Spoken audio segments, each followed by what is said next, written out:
Isabella Marino had grown accustomed to the rhythm of exhaustion. It was a steady pulse that beat beneath her ribs, keeping time with the hum of the espresso machine at Café Allegro and the clatter of dinner plates at Trattoria Luna. 2 jobs, 7 days a week, with barely enough hours between shifts to sleep, let alone dream. At 24, she had mastered the art of moving through life on autopilot, smiling when required, translating documents during stolen moments on the subway, and pretending that the hollow ache in her chest was just fatigue and nothing more. New York City had promised her everything when she first arrived from Boston 3 years ago. It had delivered chaos instead. The kind of chaos that swallowed ambition whole and left behind only the skeletal remains of what could have been. She had come here to build a career as a literary translator, to bridge the worlds of Italian poetry and American readers, to honor the language her nonna had whispered to her since childhood. Instead, she found herself translating corporate emails about shipping logistics and wine import regulations, her talent reduced to a commodity measured in words per minute and invoices paid net 30. Tonight, like most nights, Isabella stood behind the bar at Trattoria Luna, watching the dinner crowd with tired eyes. The restaurant was one of those timeless Italian establishments that clung stubbornly to authenticity in a neighborhood rapidly surrendering to fusion concepts and overpriced small plates. Red and white checkered tablecloths, candles dripping wax onto wine bottles, framed photographs of someone's Sicilian ancestors lining the walls. It smelled like garlic, basil, and nostalgia. A scent that should have comforted her but instead reminded her of everything she'd left behind. She had just finished pouring a Chianti for table 7 when the door opened, letting in a gust of October wind, and a man who seemed to carry the weight of the city on his shoulders without breaking a sweat. Isabella noticed him immediately, though she pretended not to. Everyone noticed him. It wasn't just his height or the way his dark gray suit fit him like it had been designed with his specific body in mind, though both were impressive. It was the way he moved through space as if he owned it, as if every room he entered recalibrated itself around his presence. Matteo Romano.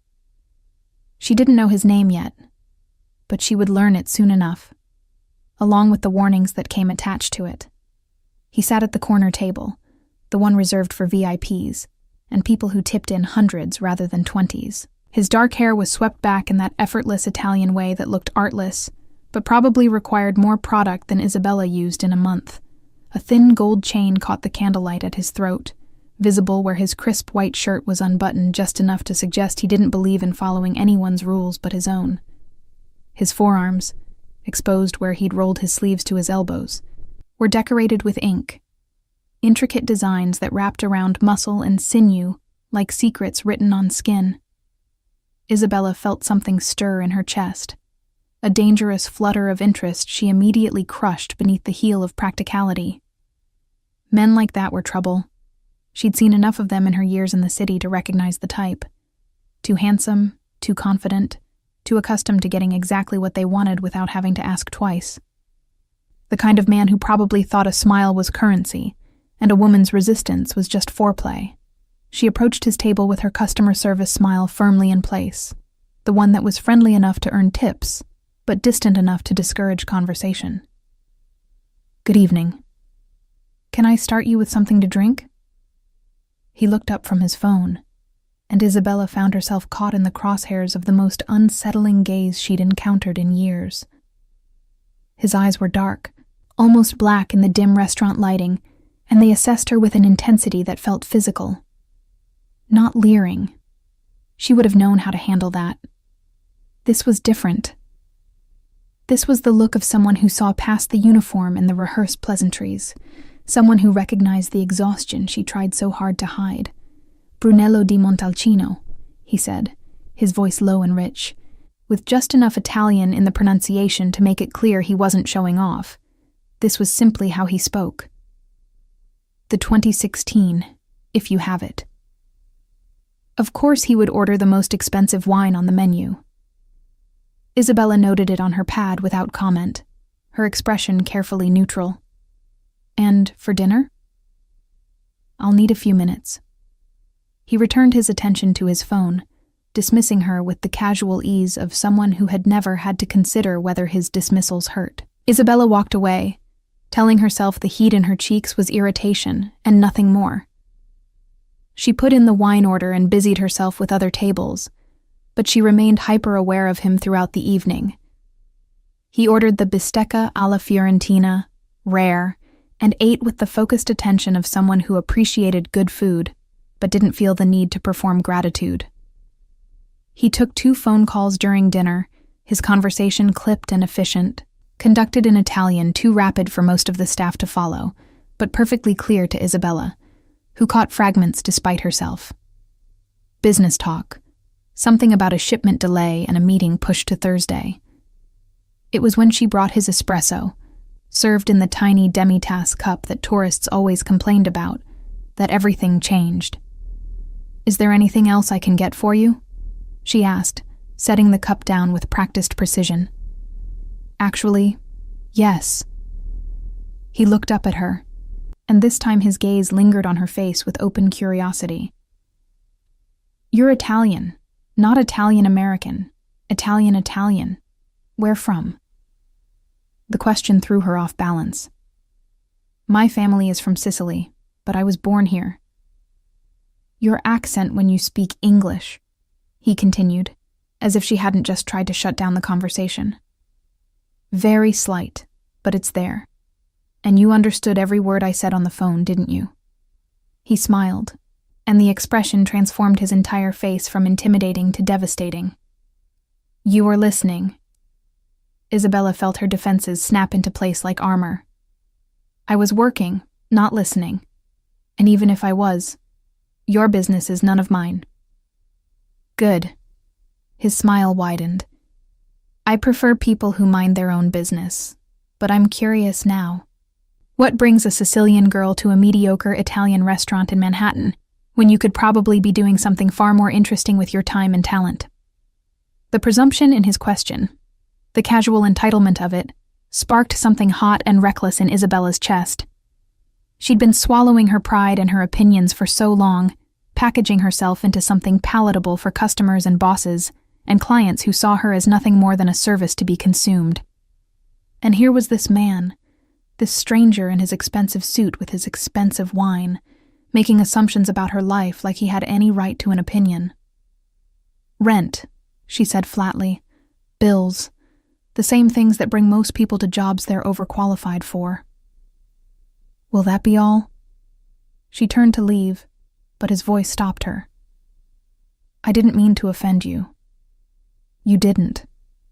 She looked back at him, her customer service smile back in place, though it felt brittle now, ready to crack. "Will there be anything else?" For a moment, he simply studied her, and Isabella had the uncomfortable feeling that he was cataloging everything about her, the shadows under her eyes, the way her shoulders carried tension like a weight, the slight tremor in her hands that came from too much coffee and not enough sleep. Then he shook his head slowly, almost regretfully. "No, nothing else. Thank you." Isabella walked away feeling oddly unsettled, as if something significant had just happened and she'd missed it entirely. She cleared tables, took orders, smiled until her face hurt, and tried not to notice when he paid his bill and left, leaving behind a tip that was generous but not ostentatious. Not trying to buy anything, just fair. It was past midnight when she finally clocked out, her feet screaming in her sensible work shoes, her lower back a symphony of dull pain. She waited for the night bus on the corner, her coat pulled tight against the October chill, her mind already racing ahead to tomorrow's translation deadline and the stack of bills waiting on her kitchen counter. The streets were still alive with that particular Manhattan energy that never quite dimmed, even in the small hours. She didn't see him again that night. But somehow, Isabella knew, with that particular instinct that lives somewhere between intuition and dread, that the man in the gray suit was going to become a problem. The question was what kind of problem, and whether she had the energy left to deal with it. The second encounter came 3 days later, on a Thursday, that had started badly and spiraled downward from there. Isabella's laptop had died mid-translation, taking with it 2 hours of unsaved work. Her landlord had slipped a rent increase notice under her door, and the cafe where she worked mornings had cut her hours, citing economic uncertainty, while simultaneously hiring the owner's nephew. By the time she arrived at Trattoria Luna for the dinner shift, Isabella's carefully maintained composure was hanging by a thread. She was wiping down menus in the back when Maria, the hostess, poked her head through the doorway, her expression caught between amusement and concern. "Your boyfriend is here. Corner table again." "I don't have a boyfriend," Isabella said automatically, not looking up from the menu in her hands, where someone had spilled what appeared to be marinara sauce across the dessert section. "Well, somebody forgot to tell him that. He asked for you specifically, by name." Maria waggled her eyebrows suggestively. "And honey, if I were 20 years younger and not married to the world's most jealous man, I would be fighting you for that one. Those arms? Madonna. And did you see his—" "I'll take the table," Isabella interrupted, more to stop Maria's commentary than out of any desire to see Matteo Romano again. She checked her reflection in the small mirror by the staff lockers, tucking a strand of dark hair back into her ponytail and attempting to rub some of the exhaustion from her face. It didn't work. She looked exactly like what she was, a woman running on fumes and spite. He was waiting at the same corner table, wearing black this time. Black shirt, black suit jacket draped over the chair, black watch that probably cost more than Isabella made in 6 months. The gold chain at his throat caught the light. His forearms, exposed again where he'd rolled his sleeves, displayed those same intricate tattoos she'd noticed before. Geometric patterns that suggested Italian heritage, mixed with something more personal, more deliberate. Not the impulsive ink of youth, but the chosen markings of a man who understood the permanence of decisions. "Good evening," Isabella said, falling back on professional courtesy because it was safer than anything else. "What can I get you tonight?" "Buonasera, Isabella." His pronunciation of her name was perfect, each syllable given its full weight and music. "Sit down for a moment." "I'm working." "I know. I'm a customer making a request. Sit, please." He gestured to the chair across from him, and something in his tone, not quite commanding but certainly not asking, made Isabella hesitate. She glanced around the restaurant. It was early still, only 2 other tables occupied, both with water and menus, and at least 10 minutes before they'd need attention. Against her better judgment, she sat. "I wanted to apologize," Matteo said, before she could ask what this was about. "For the other night, I was rude. I made assumptions about your situation without knowing anything about you, and that was—" He paused, seeming to search for the right word. "Unacceptable." Isabella blinked, caught completely off guard. In her experience, men like him didn't apologize. They justified, explained, deflected, but they didn't simply admit fault and leave it at that. "Oh, well, thank you, I suppose." "You suppose?" His mouth curved into something that might have been amusement.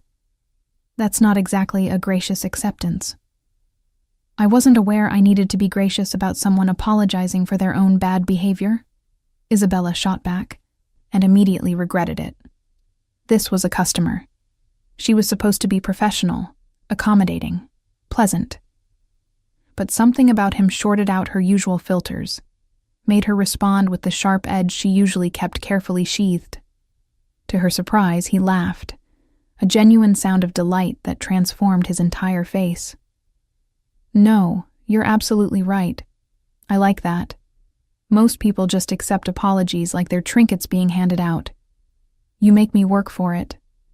"I'm not trying to make you do anything," Isabella said, starting to rise from her chair.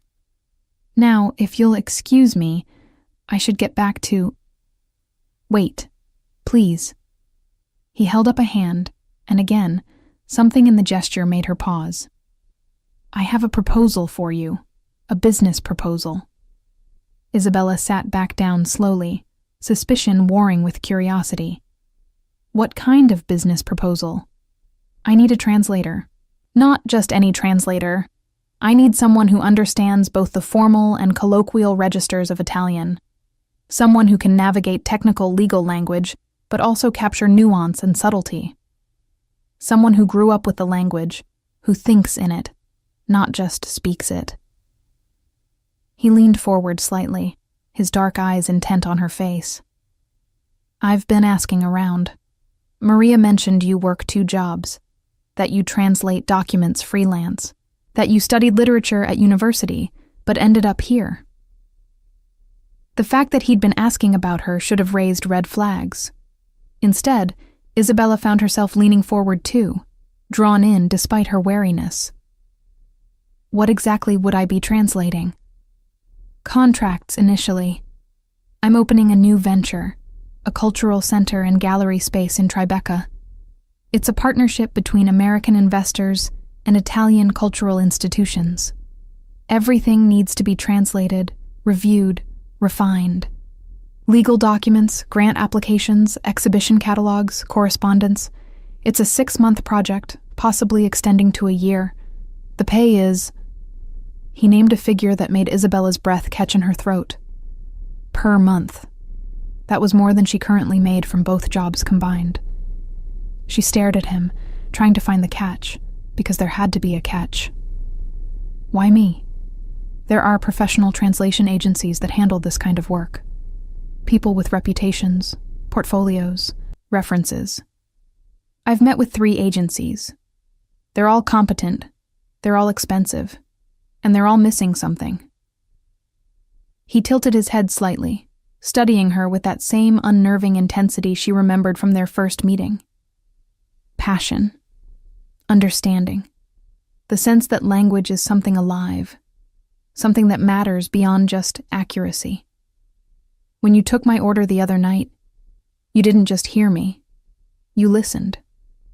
You understood every word I said on the phone. And more than that, you understood the context, the subtext. That's what I need. Not just someone who can translate words, but someone who can translate meaning. Isabella's heart was racing now, though she tried to keep her expression neutral.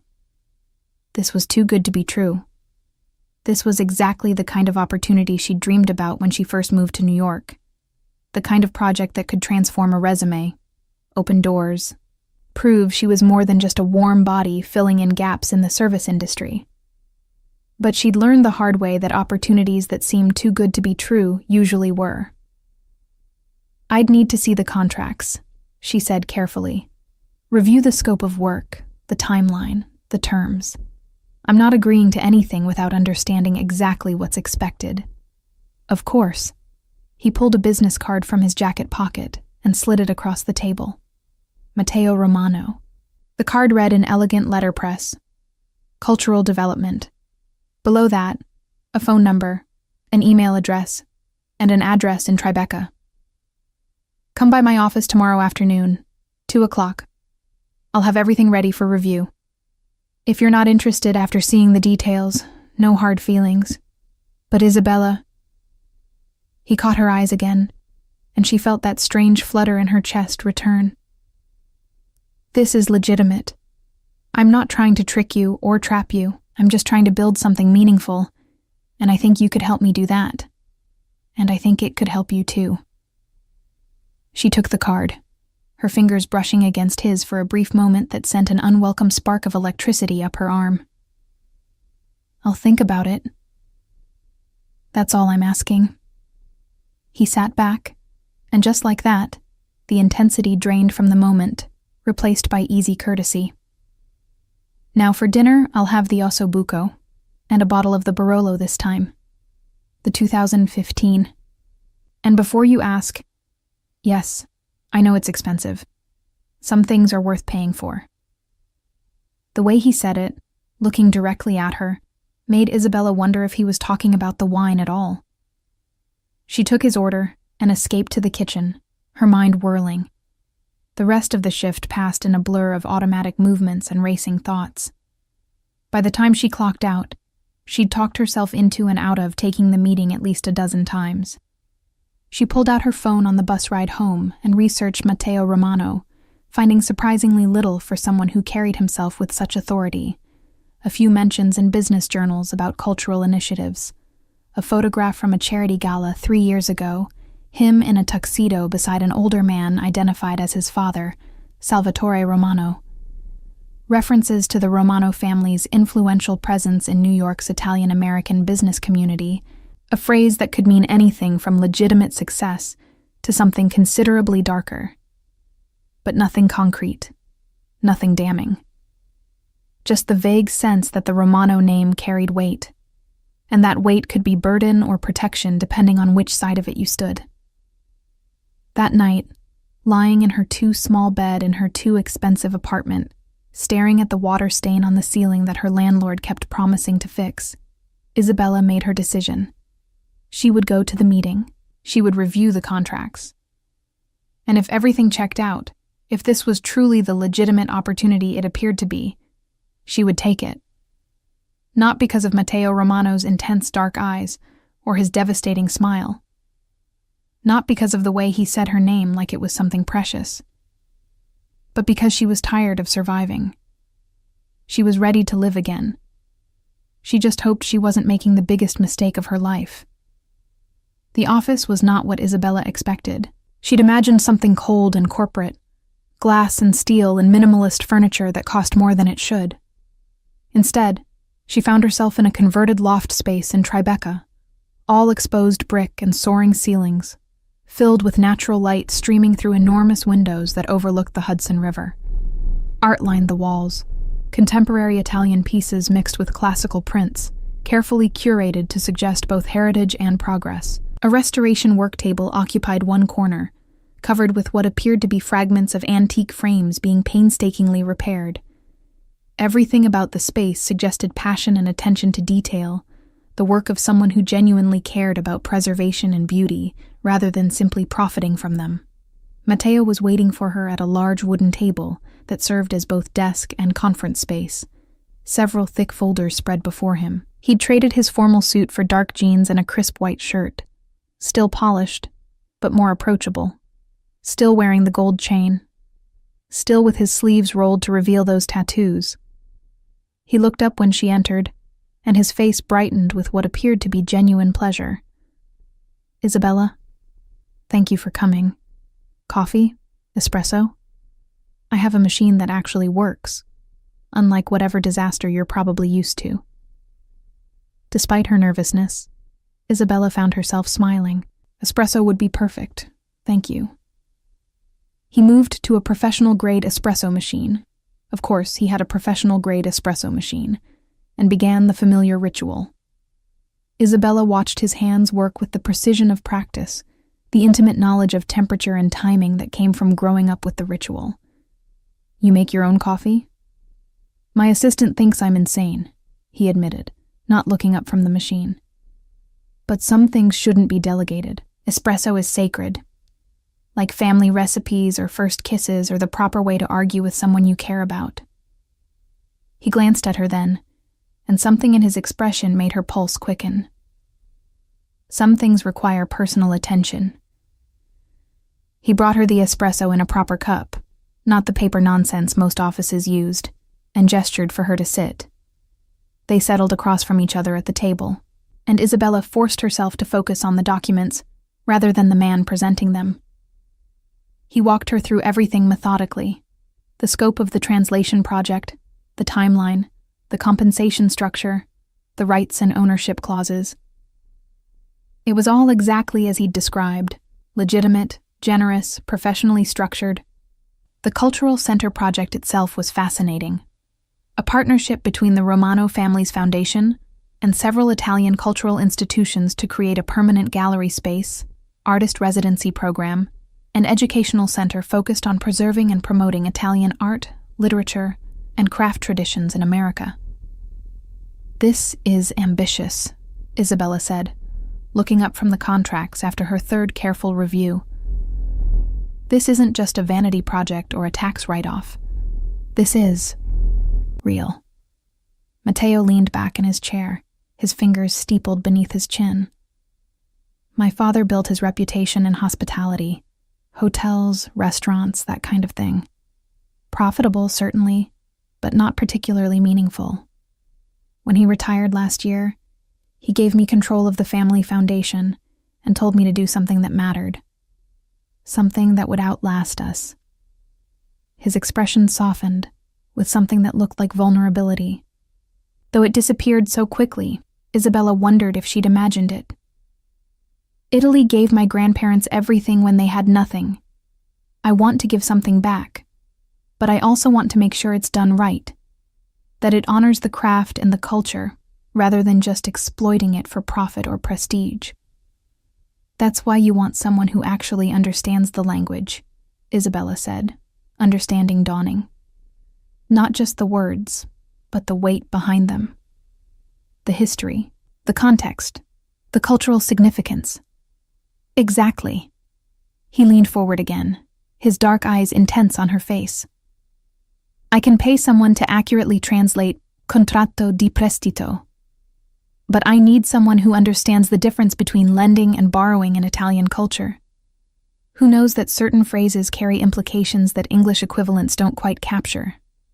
I need someone who won't just translate documents, but will help me make sure I'm not accidentally offending anyone or missing crucial nuances because I'm trying to bridge two different worlds. Isabella set down the contract she'd been holding, her decision crystallizing with surprising clarity. When would I start?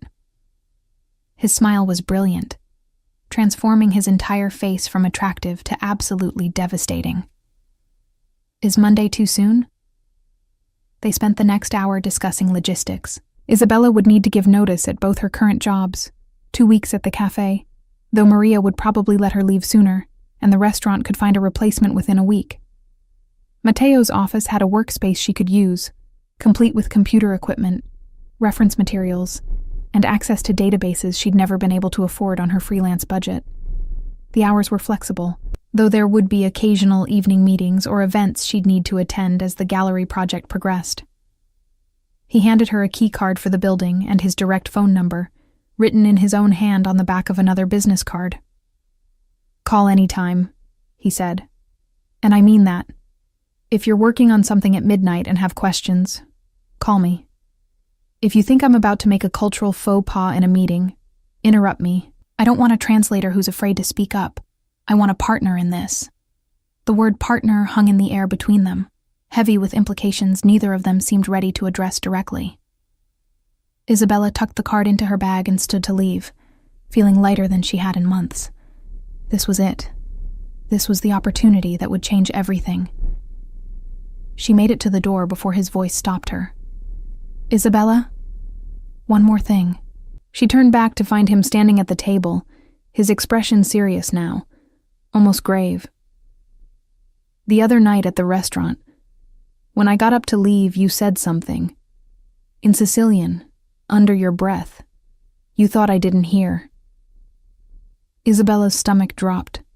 She'd been so tired, so irritated by his presumption and his casual assessment of her life. She'd muttered an insult her grandmother had used when particularly exasperated with stubborn men. Testa di ferro arrogante, arrogant iron head. It was juvenile and petty, and she'd regretted it the moment it left her mouth.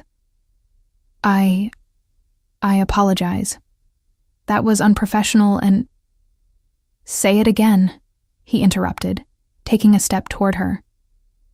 His eyes were locked on hers, something dark and challenging swirling in their depths. But this time, look at me when you do it. Isabella's breath caught. This was a test, she realized. A challenge.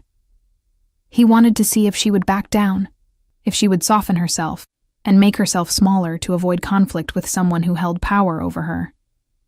It was what she'd been doing for years, swallowing her opinions, dimming her natural intensity, turning herself into something palatable and unthreatening. She met his gaze directly, lifted her chin, and said clearly, in Sicilian, Testa di ferro arrogante. For a long moment, the office was completely silent. The traffic noise from the street below seemed very far away. Isabella could hear her own heartbeat, loud and insistent in her ears. Matteo's expression was unreadable, his eyes searching her face for something she couldn't name. Then, slowly, his mouth curved into a smile. Not the charming professional smile she'd seen before, but something more genuine, more delighted. "Perfect," he said softly. "Don't ever apologize for that.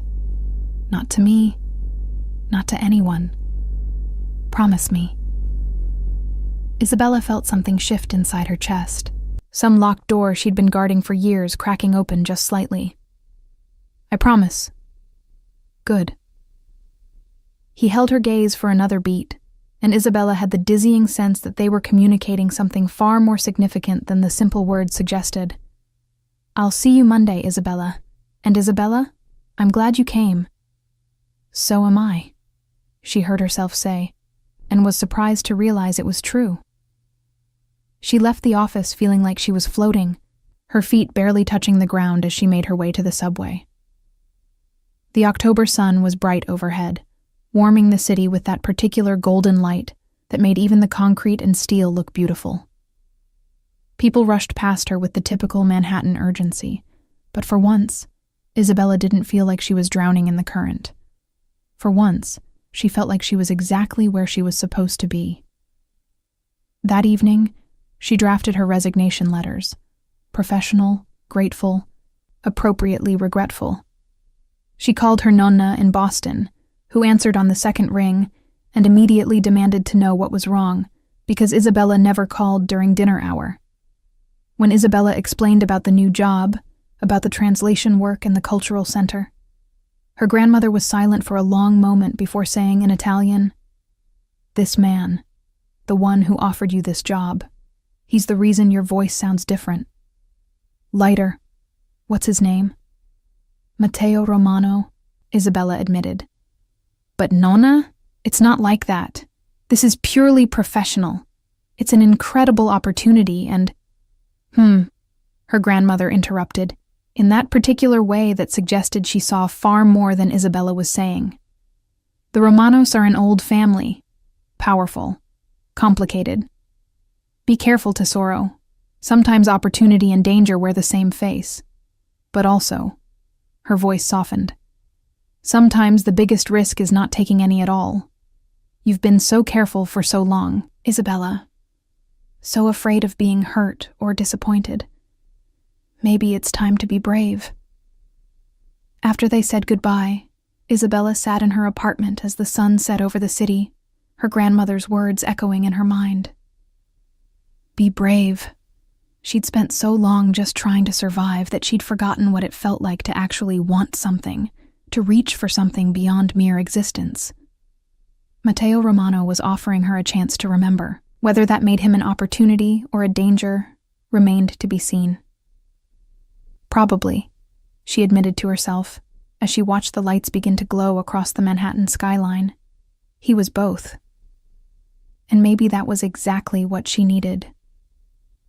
Isabella's first 2 weeks working for Matteo established a rhythm that was equal parts exhilarating and unsettling.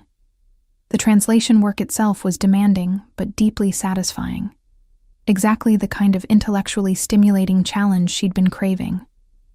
She spent her days immersed in contracts, grant proposals, and exhibition catalogs, carefully choosing words that would honor both the Italian original and American audience. Matteo had been right about needing someone who understood cultural nuance.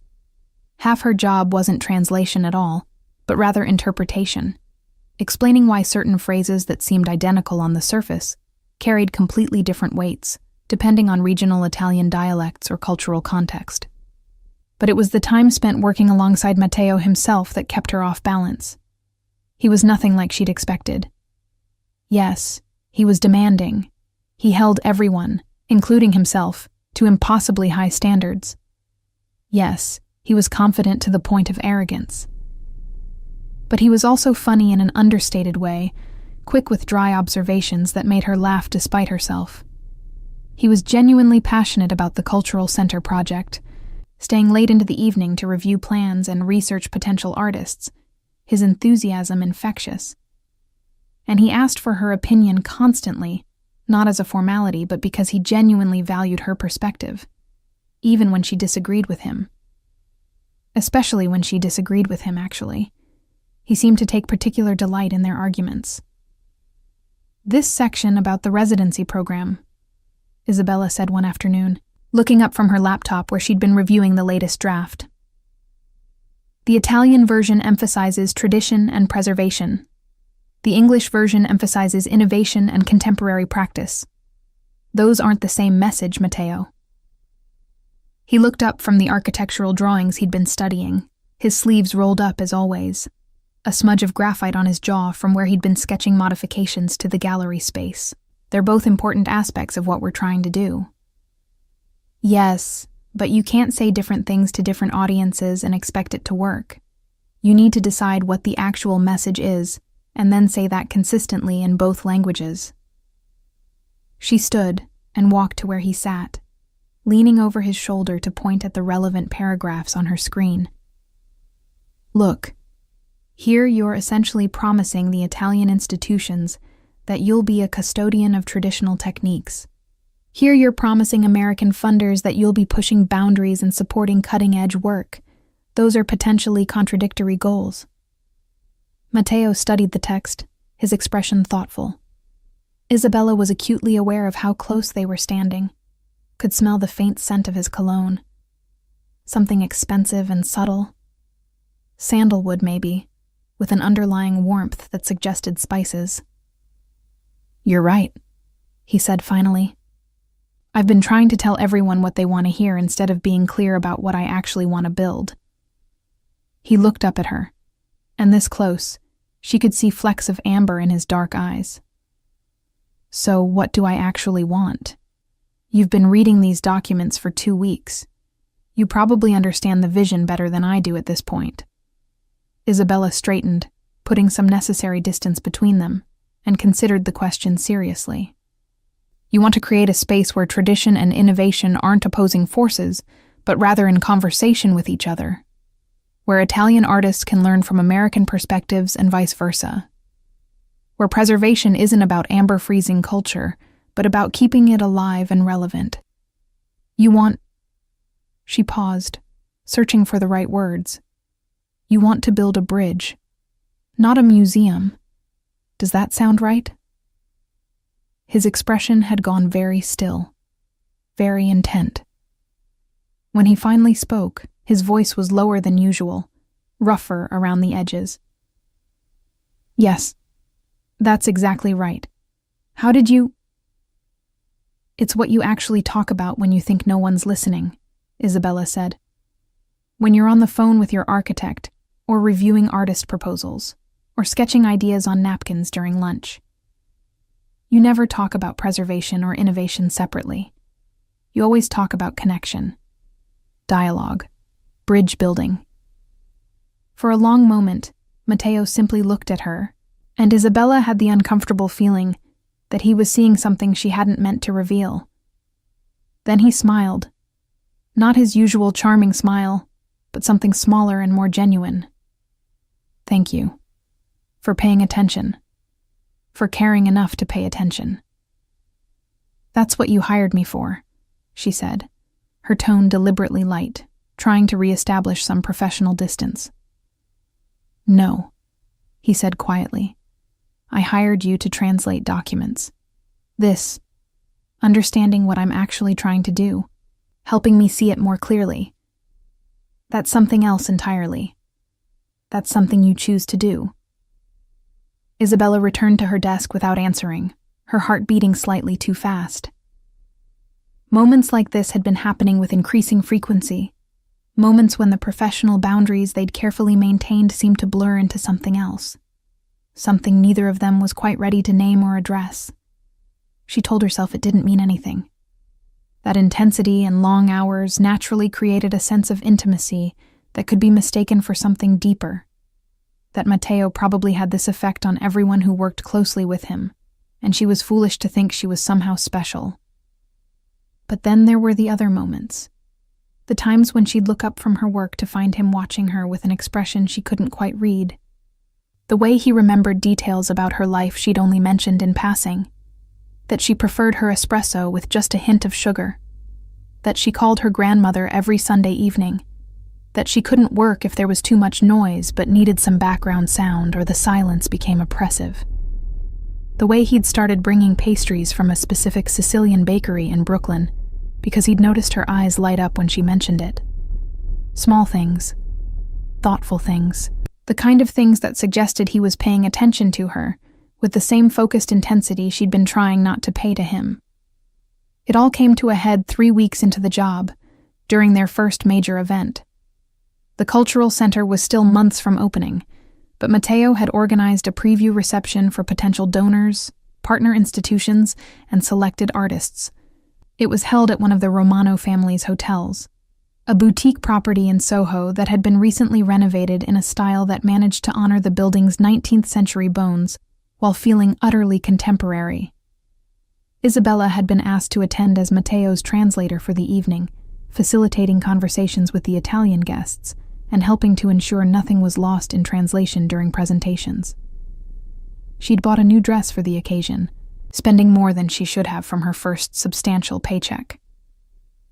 It was black, elegant, with a neckline that was professional, but still suggested she possessed collarbones and a figure worth noticing.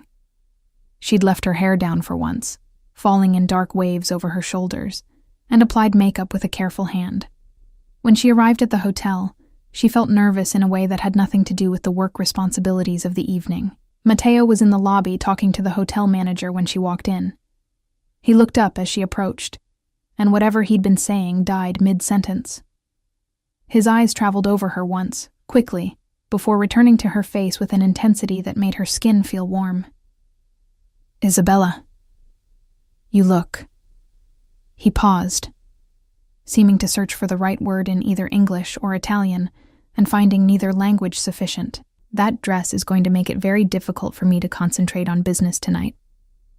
It was delivered lightly, almost as a joke, but there was something underneath the words that felt heavier, more real. "Thank you," Isabella managed, her voice thankfully steady. "You clean up well yourself." That was an understatement. Matteo in a formal suit was almost unfairly attractive. The jacket was perfectly tailored to his broad shoulders. The crisp white shirt, a stark contrast to his olive skin. His dark hair was swept back as usual, and the gold chain at his throat caught the light. But it was the way he carried himself. The absolute confidence mixed with something that looked almost like anticipation, that made him truly compelling. The evening proceeded smoothly.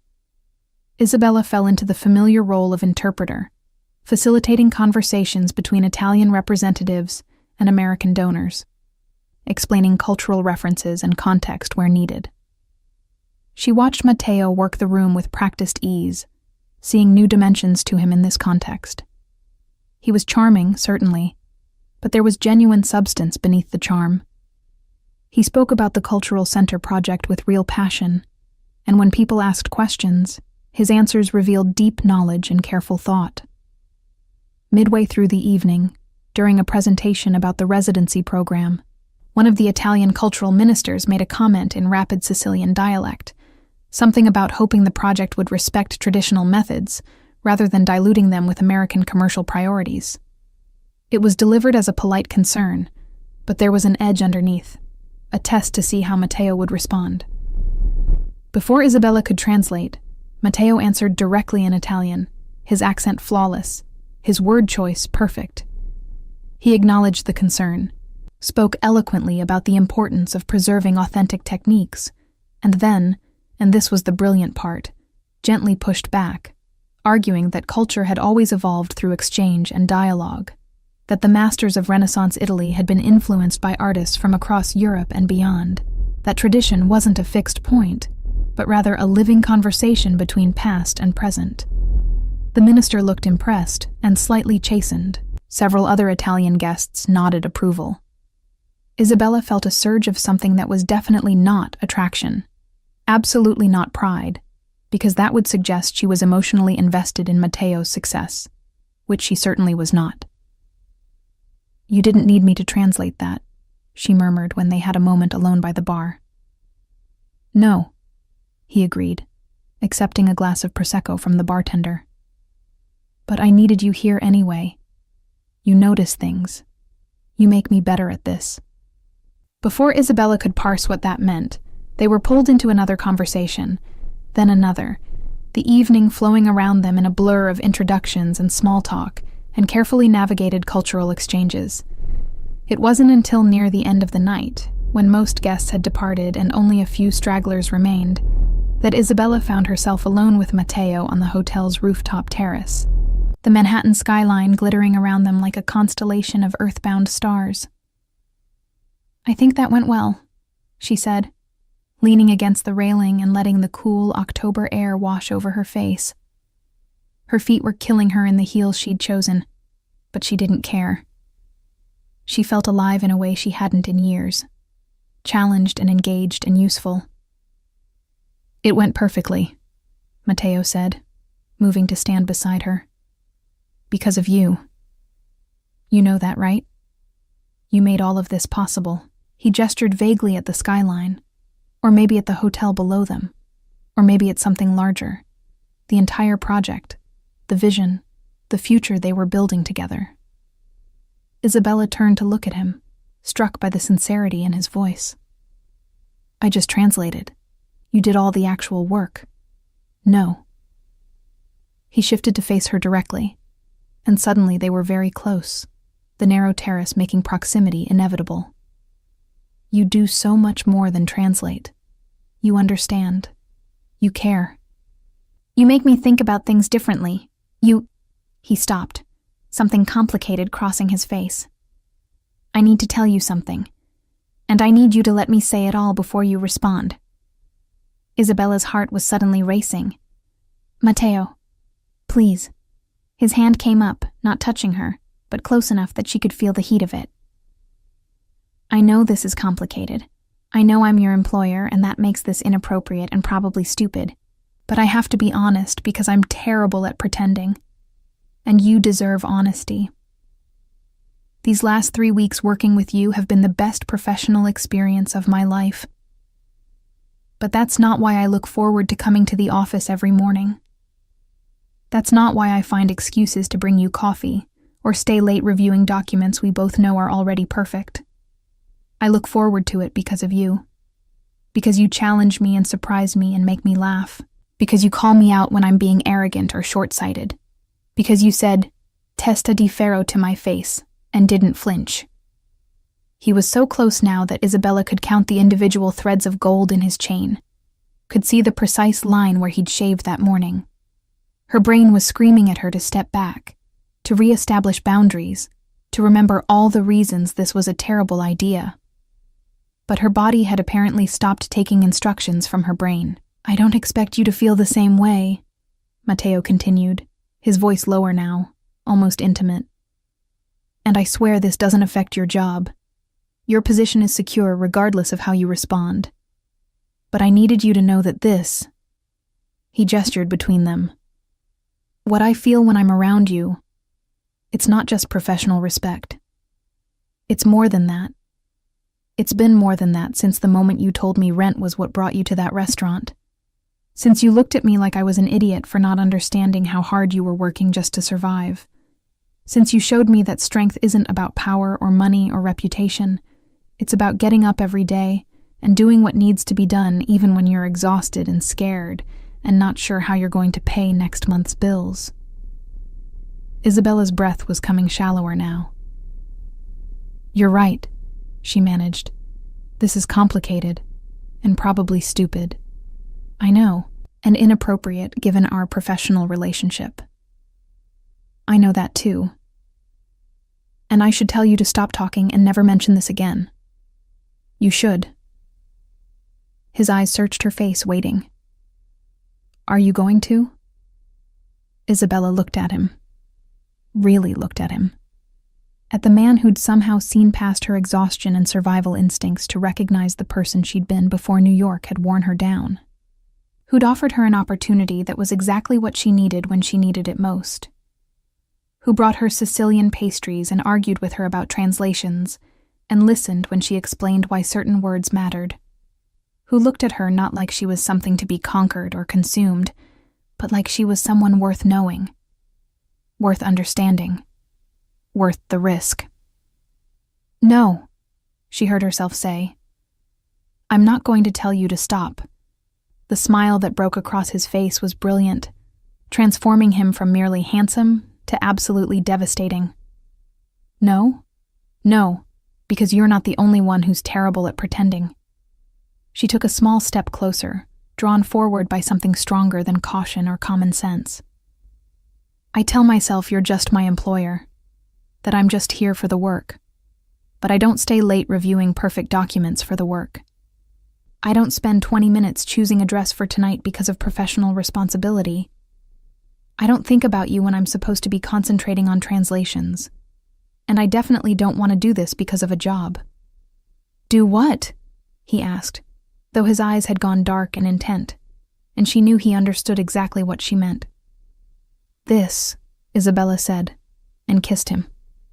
For one heartbeat, Matteo went completely still, as if surprised despite everything they'd just said. Then his arms came around her, pulling her closer, and he was kissing her back with an intensity that made her knees weak. His mouth was warm and tasted like Prosecco, his hands careful but firm where they touched her back. It felt like falling and flying simultaneously, terrifying and perfect. It felt like admitting something she'd been denying for weeks. When they finally broke apart, both slightly breathless, Isabella found herself smiling. "This is definitely a complication. The best kind," Matteo agreed, his forehead resting against hers. "Though I should probably clarify something.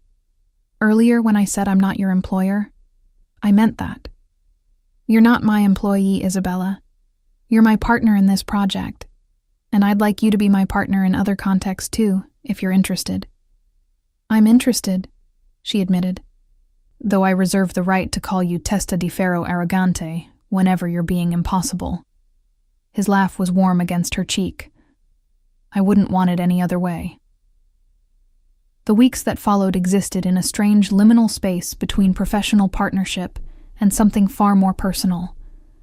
They were careful at the office, maintaining appropriate boundaries during work hours, but after everyone else had gone home, those boundaries dissolved. They stayed late most evenings, ostensibly to work but really to talk. Long, rambling conversations that covered everything from Italian poetry to the best pizza in Brooklyn to childhood memories and dreams neither had dared articulate to anyone else. They ordered takeout at midnight and argued about translations and kissed between paragraphs of contract revisions. It was impractical and probably inadvisable, but it was also the happiest Isabella had been in years. Matteo, she was discovering, was nothing like the intimidating figure she'd first encountered at the restaurant. Yes, he could be commanding and intense in professional contexts, but in private, he was surprisingly vulnerable. He worried constantly about whether the Cultural Center project was truly honoring his grandparents' heritage or just another exercise in wealthy guilt and cultural appropriation. He second-guessed decisions and lay awake at night mentally reviewing conversations for potential missteps. He carried the weight of family expectations with the kind of silent pressure that came from generations of men who'd confused love with control. His father, Salvatore, had built the Romano family business from his own father's small restaurant into a hospitality empire. He'd done it through hard work and careful investments, and, as Matteo admitted carefully one evening, through relationships and leveraged power structures that existed in the gray areas between legitimate and something else. Nothing criminal exactly, but the kind of connections that came with certain expectations and obligations. Matteo had spent his 20s trying to prove himself worthy of the Romano name, taking over struggling hotels and turning them into destinations, earning his father's approval through ruthless efficiency and business acumen. Only recently had he begun to question whether that was actually what he wanted, whether success measured in profit margins was the legacy he hoped to leave. My father thinks I'm wasting the family foundation on vanity projects, Matteo confessed one night, his head in Isabella's lap as they stretched out on the office couch after a particularly long day of meetings. Her fingers were running through his hair in a gesture that had become automatic, comforting for both of them.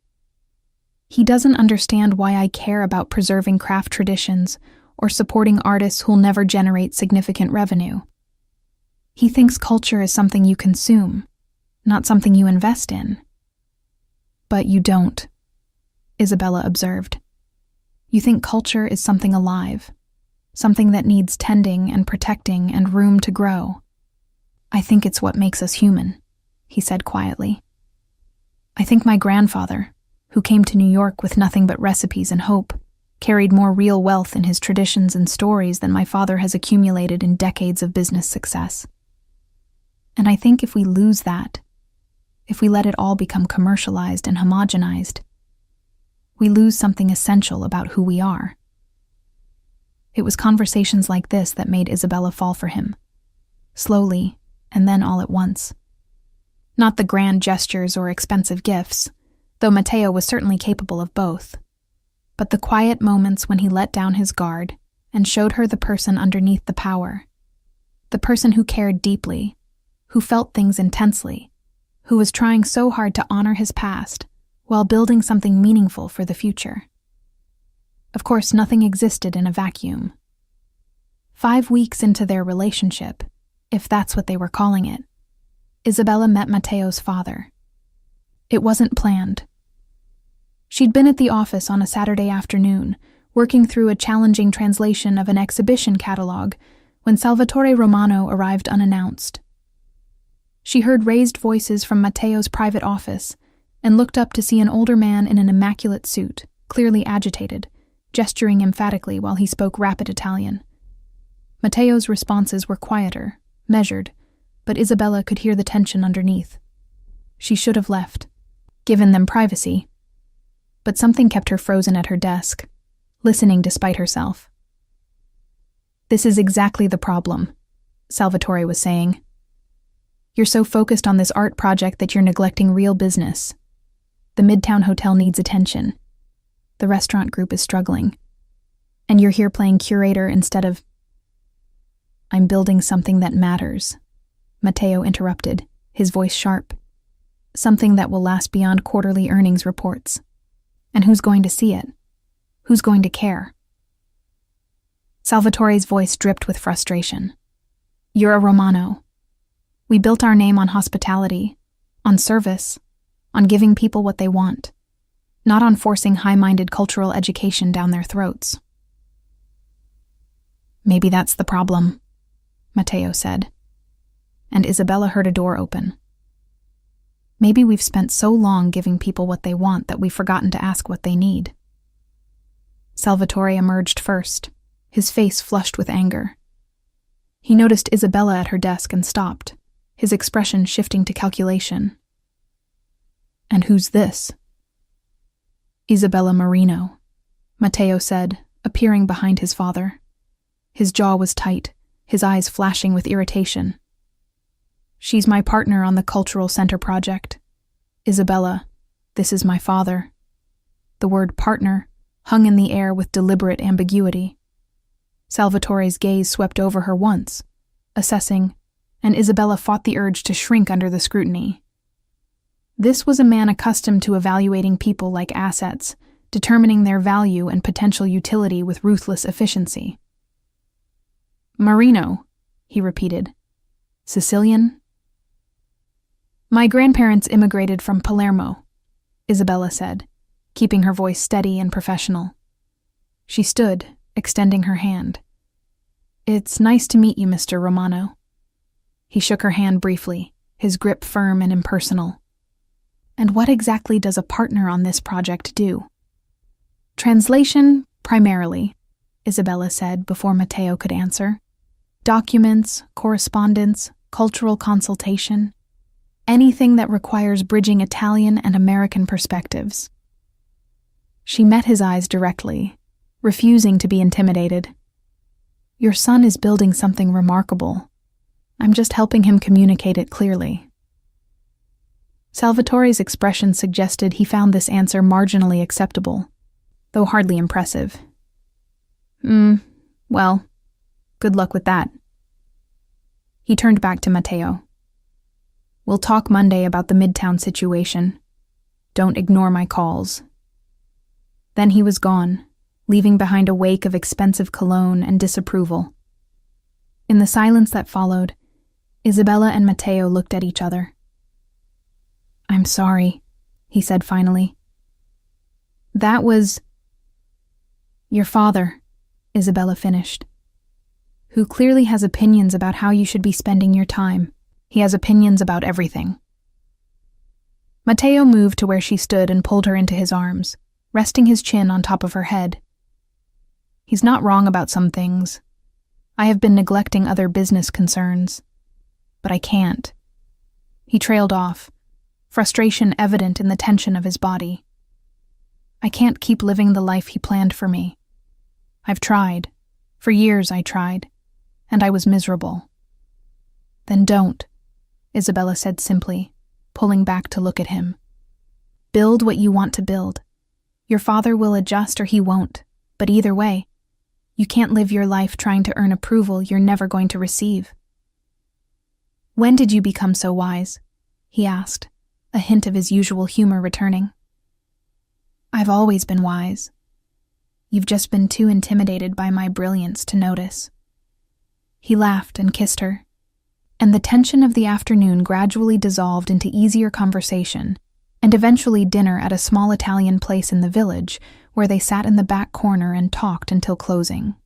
But Isabella couldn't quite shake the memory of Salvatore's assessing gaze, the sense that she'd been evaluated and found wanting. She understood now, in a way she hadn't before, what it cost Matteo to choose his own path. He wasn't just building a gallery. He was rebuilding himself, creating an identity separate from family expectations and inherited obligations. And she was part of that reconstruction. The knowledge was both thrilling and terrifying. The situation came to a head 2 weeks later, during the first major milestone in the gallery project. They'd secured a significant grant from the Italian Ministry of Culture, contingent on approval of the educational programming. Isabella had spent weeks refining the proposals, working closely with an advisory committee of Italian academics and artists to ensure the programming would meet the ministry's rigorous standards. When the approval came through, it represented not just funding, but validation, proof that what they were building had real cultural value beyond Matteo's personal investment. They celebrated that evening with champagne at the office, just the two of them, the city lights glowing through the windows. Matteo was giddy with relief and excitement, more unguarded than Isabella had ever seen him. We did it, he kept saying, like he couldn't quite believe it. We actually did it. You did it, Isabella corrected. This was your vision. I just helped translate it. No. He pulled her close, his eyes serious despite the champagne warmth in his cheeks. You did so much more than translate. You helped me understand what I was trying to say. You made it better, clearer, more honest. He paused, seeming to search for the right words. You make me better. At everything. I don't know how I did any of this before you. There was something in his voice, some weight behind the words that made Isabella's breath catch. They'd been careful not to put labels on what they were, to keep things light and undefined.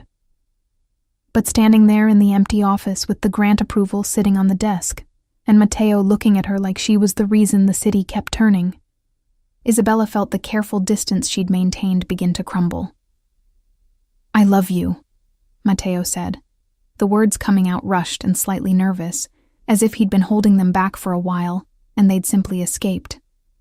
I know it's fast, and I know this is complicated. But I need you to know. I love you, Isabella. Not just what you do for the project, but who you are. The way you argue with me. The way you say my name when you're exasperated. The way you drink espresso like it's sacred. The way you never let me get away with being anything less than honest. I love all of it. I love you." Isabella stared at him, her mind racing. This was too fast, too intense, too much everything. She should slow this down, establish boundaries, protect herself from inevitable disappointment. She should remember that she'd seen this before. Men who confused intensity with love, who mistook the excitement of something new for lasting commitment. She should be careful. But standing there with Matteo's arms around her and his heart practically visible in his eyes, Isabella didn't want to be careful. She wanted to be brave, like her grandmother had told her. She wanted to fall with someone who might actually catch her, instead of letting her hit the ground alone. "I love you too," she whispered. "Testa di ferro arrogante." His laugh was joyful and relieved, and then he was kissing her with the kind of intensity that made the whole world disappear. They made love right there in the office, on the couch where they'd spent countless evenings talking, surrounded by blueprints and translation drafts and all the evidence of what they'd built together. It felt like a declaration, not just of love, but of commitment to whatever complicated, imperfect thing they were creating together. Afterward, lying tangled together with the city humming below them, Matteo traced patterns on her bare shoulder. "Move in with me," he said quietly. "I know it's too soon to say things like that, but I'm saying it anyway. I want to wake up with you. I want to come home to you. I want all of it." Isabella's first instinct was to refuse, to insist they take things slowly, maintain separate spaces, keep some part of herself protected just in case. But that was the old Isabella talking, the woman who'd been beaten down by too many disappointments, who'd learned to expect the worst because the worst kept finding her. This Isabella, the one Matteo had helped her rediscover, wanted different things. She wanted risk and hope and possibility. She wanted him. "Yes," she said, "but I'm keeping my apartment for 6 months, just in case." "Just in case of what?" "Just in case you get tired of me using all the hot water and leaving books everywhere and cursing in Sicilian when I'm frustrated." He pulled her closer. "Never going to happen." 6 months later, Isabella stood in Matteo's apartment, their apartment, getting ready for the Cultural Center's inaugural exhibition opening.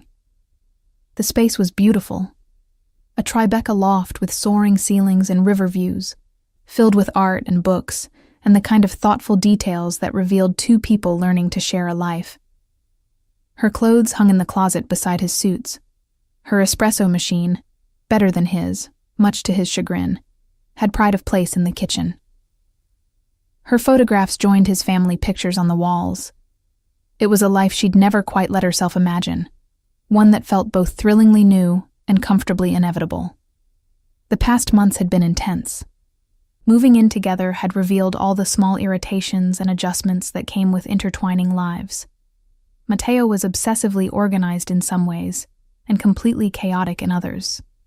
He left coffee cups everywhere and had strong opinions about proper pasta cooking techniques. Isabella discovered she was territorial about workspace and needed alone time to recharge in ways that had nothing to do with him.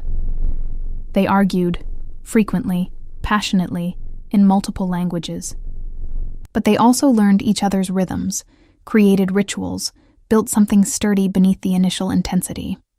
The cultural center itself had opened 2 months ago, and the response had exceeded even Matteo's ambitious hopes. The programming Isabella had developed attracted serious artists and scholars while remaining accessible enough to draw curious locals. Reviews praised the space for successfully bridging high culture and community engagement, for creating something that honored Italian traditions while remaining vigorously contemporary. Most importantly, it felt alive, always full of people talking, creating, learning. Matteo's vision had become reality, and watching him move through the space he'd built, seeing the quiet satisfaction on his face, filled Isabella with pride that had nothing to do with her own contributions. But tonight was special. Tonight's exhibition, Crossing Borders, Contemporary Italian Artists in Dialogue, represented the culmination of everything they'd been working toward. Established Italian artists paired with emerging American talents, each collaboration exploring themes of heritage, translation, and cultural exchange. Isabella had been deeply involved in the curation, using her linguistic and cultural expertise to help forge connections between artists who might not otherwise have found common ground. "You look beautiful," Matteo said, appearing in the bathroom doorway. He was already dressed, wearing a black suit that made him look criminally attractive, his hair styled in that perfect, slightly messy way that suggested effortless elegance. The gold chain at his throat caught the light. His shirt sleeves were already rolled to reveal his forearms, and those tattoos she'd traced with her fingers countless times. "Though I'm biased." "You're very biased," Isabella agreed, smoothing the red dress she'd chosen for tonight. It was bolder than her usual choices, the color vibrant and confident. 6 months ago, she wouldn't have worn something this attention-drawing.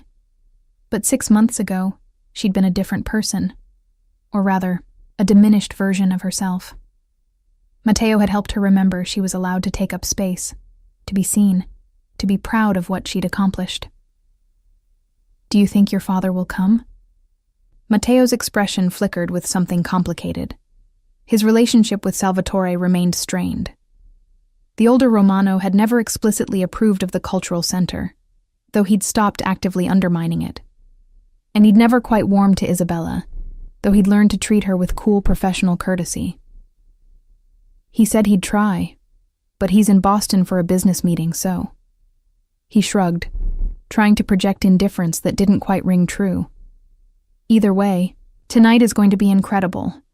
We've done something really special, Isabella." "You've done something special," she corrected, moving to straighten his collar unnecessarily, just wanting an excuse to touch him. "I just helped with the words." "You keep saying that, and you keep being wrong." He caught her hands in his dark eyes intense on her face. "This whole project exists because you understood what I was trying to say before I could articulate it myself. You took a wealthy guy's guilty conscience and helped me turn it into something meaningful. You made me believe I could build something that honored my heritage without being trapped by it. He paused, swallowing hard. "You changed my life, Isabella. In every possible way." She kissed him softly, tasting the familiar warmth of his mouth, feeling the familiar flutter in her chest that still hadn't faded. "We changed each other's lives. That's how this works." The exhibition opening was spectacular. The gallery was crowded with collectors, critics, artists, cultural officials, and curious members of the public.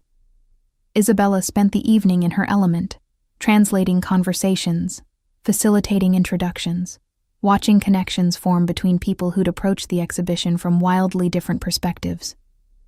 She noticed Matteo across the room, completely in his element too, discussing artistic techniques with a painter from Milan, while simultaneously charming a skeptical New York Times critic.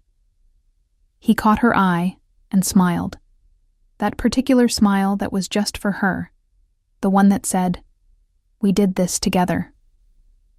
Midway through the evening, Isabella found herself standing alone for a moment in front of her favorite piece from the exhibition, a collaborative installation by a Sicilian ceramicist and a Brooklyn sculptor. The work explored themes of fragmentation and reconstruction, using broken pottery shards reassembled into new forms that honored their traditional origins while creating something entirely contemporary. It was, Isabella thought, a perfect metaphor for what she and Matteo had built together, taking pieces of heritage and history and loss and assembling them into something new and whole.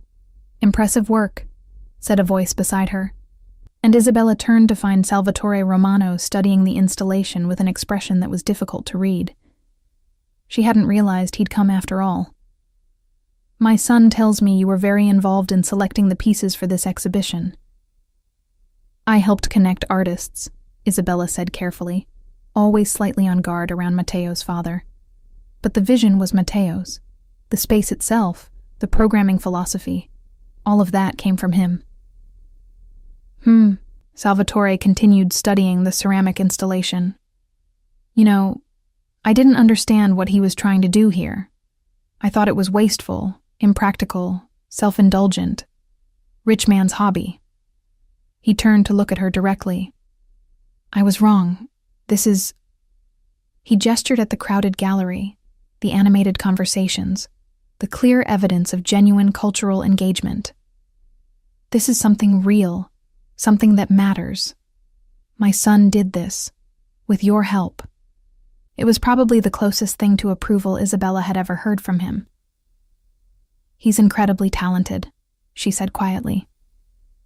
And he cares deeply about honoring his family's heritage while building something new. That's not easy. It requires courage. It requires someone who believes in him, Salvatore corrected. Someone who sees past the family name and the family business and the family expectations to the person underneath.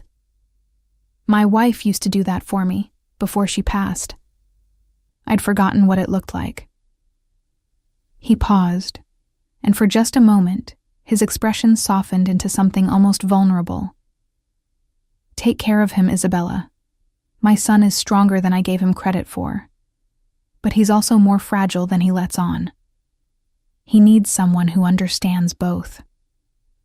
Before Isabella could respond, Salvatore had moved away, leaving her standing alone with a lump in her throat. Across the room, she saw Matteo searching for her through the crowd.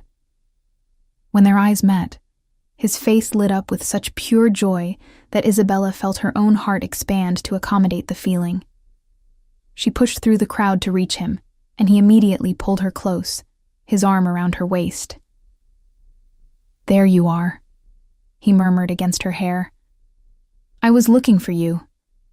I was talking to your father, she said, still processing the brief conversation. I think he just gave us his blessing. Sort of. Matteo pulled back to look at her, surprise evident on his face. Really? What did he say? That you're stronger and more fragile than he realized. That you need someone who understands both. She reached up to touch his face, feeling the familiar scratch of evening stubble against her palm. He's right, you know. You act so confident, but underneath you're constantly worried about whether you're doing enough, being enough, honoring the past while building the future. It's exhausting watching you carry all that weight. I'm not carrying it alone anymore, Matteo said, covering her hand with his own. That's what you don't seem to understand, Isabella. Before you, I was doing all of this by myself. Making decisions in isolation, second-guessing everything, trying to prove something to people who didn't care about what I was actually trying to build. But with you...